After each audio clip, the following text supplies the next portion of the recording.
Hello दोस्तों, स्वागत है आपका पढ़ाई हाउस चैनल में। आज मैं आप लोग के लिए लेके आया हूँ यूपी बोर्ड का संस्कृत चैप्टर नंबर 3 आत्मज्ञ एवं सर्वज्ञ। फ्रेंड्स, इसके पहले मैंने आप लोग को 2 चैप्टर बताया हिंदी का, उसके बाद मैं अब तीसरा चैप्टर आप लोग को बताने जा रहा हूँ। ठीक है फ्रेंड्स, मैं स्टार्ट करता हूँ। आत्मज्ञ एवं सर्वज्ञ अर्थात आत्मज्ञान ही सर्वज्ञान होता है, यानी आत्मज्ञान ही सब कुछ होता है। तो याज्ञवल्क्यो मैत्रेयीमुवाच मैत्रेयी उद्यासने अहम अस्मात् स्थानादस्मि। अर्थात याज्ञवल्क्य ने मैत्रेयी से कहा, हे मैत्रेयी, उद्यासने अर्थात ऊपर के स्थान के, अहम अस्मात् स्थानादस्मि अर्थात मैं इस स्थान से ऊपर जाने वाला हूँ। कहने का तात्पर्य यह है कि हे मैत्रेयी, मैं इस गृहस्थ आश्रम को छोड़ के वानप्रस्थ आश्रम की ओर जाने वाला हूँ। तत् स्ते अनया कत्यायन्या विच्छेदम करवाणी इति।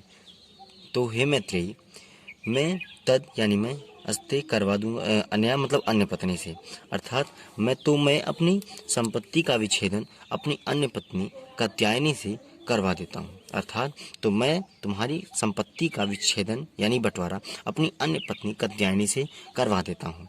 मैत्रेयी उवाच, तभी मैत्रेयी ने कहा, यदि सर्वा पृथ्वी वित्तेन पूर्णा स्यात् तत् किम तेन अहम मृताम स्यामिति।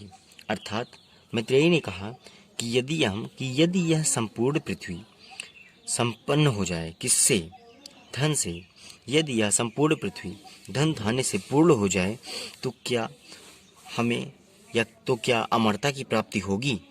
ऐसा किसने बोला? मैत्रेयी ने बोला। मैत्रेयी कौन थी? मैत्रेयी याज्ञवल्क्य की पहली पत्नी थी। याज्ञवल्क्य उवाच नेति, तभी याज्ञवल्क्य ने कहा, नहीं, यथैवोपकरणात्मकं जीवनम तथैव ते जीवनम स्यात्।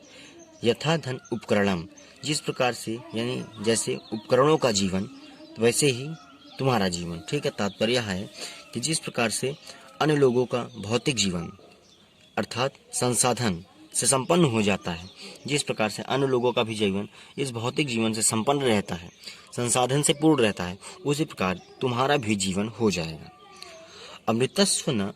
अमृतस्व तू नाशस्ति वित्तेन अपितु। इसका क्या तात्पर्य है कि धन से अमरता की प्राप्ति नहीं होती है। स मैत्रेयी उवाच, तभी मैत्रेयी ने कहा, ये ना हम नामृता स्मरण किम तेन कुर्यान। यदि उस संपत्ति से मुझे अमरता की प्राप्ति नहीं होगी तो मैं उस संपत्ति का क्या करूंगी? यदेव भगवान केवलम मृतस्य साधनम जानाति तदेव मे ब्रूहि। तभी मैत्रेयी ने कहा कि हे भगवान, यदि आप अमृत तत्व के साधन को जानते हैं तो कृपया हमें बताएं। किसने कहा? मैत्रेयी ने कहा। भगवान यानी भगवान यहाँ पे उसने याज्ञवल्क्य को कहा। ठीक है, तो हे भगवान, यदि आप अमृत तत्व के साधन को जानते हैं तो कृपया हमें वो बताएं। याज्ञवल्क्य उवाच, तभी याज्ञवल्क्य ने कहा, प्रियान सती त्वं प्रियम भासते। हे सती, तुम मुझे प्रिय ही हो, अपितु तुम्हारी भाषाएं भी प्रिय हैं। एहि उपवेश व्याख्यामास्मि ते अमृत तत्व साधनम एव। आओ बैठो, मैं तुम्हें अमरता के साधन की व्याख्यान करता हूँ। ठीक है फ्रेंड्स, पहला पैराग्राफ खत्म होता है। अब दूसरे में आते हैं, देखिए क्या होता है। याज्ञवल्क्य उवाच, याज्ञवल्क्य ने कहा, ना व अरे मैत्रेयी पित्युः कामाय पति ही प्रियो भवति। नहीं नहीं रे मैत्रेयी, पति की कामना के लिए पति प्रिय नहीं होता, पत्नी को पति प्रिय नहीं होता है। फिर से ध्यान दीजिएगा फ्रेंड्स, पति की कामना के लिए पत्नी को पति प्रिय नहीं होता है। आत्मनस्तु वे कामाय पति प्रियो भवति। अर्थात अपनी ही कामना के लिए पत्नी को पति प्रिय होता है। नावा अरे जाय कामाय जा प्रिय भवति। अर्थात न ही पत्नी की कामना के लिए पति को पत्नी प्रिय होती है, अपितु ये क्या लिखा है फ्रेंड्स, आत्मनस्तु वह कामाय जाया प्रिया भवति। अर्थात पति की ही कामना के लिए पति को पत्नी प्रिय होती है।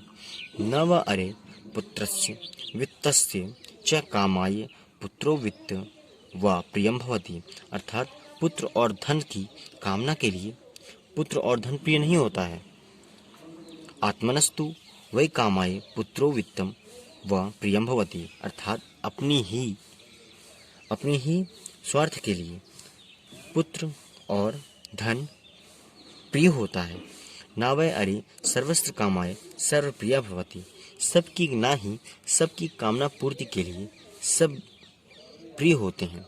अपितु क्या लिखा है, आत्मनस्तु वे कामाय सर्वप्रिय भवति, अर्थात अपनी ही कामना के लिए सबकी कामना पूर्ति, अर्थात अपनी ही कामना के लिए सबकी पूर्ति कामना होने के लिए प्रिय होते हैं। कौन प्रिय होता है? सर्वप्रिय, सबके प्रिय होते हैं।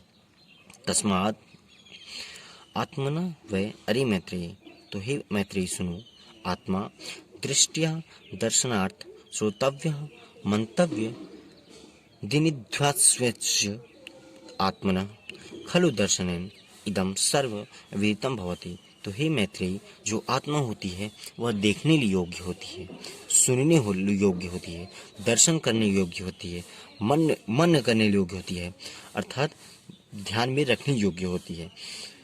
आत्मना खलु दर्शनेन इदम सर्व विदितम भवति, अर्थात आत्मा के ही दर्शन से हमें सर्व ज्ञान की प्राप्ति होती है।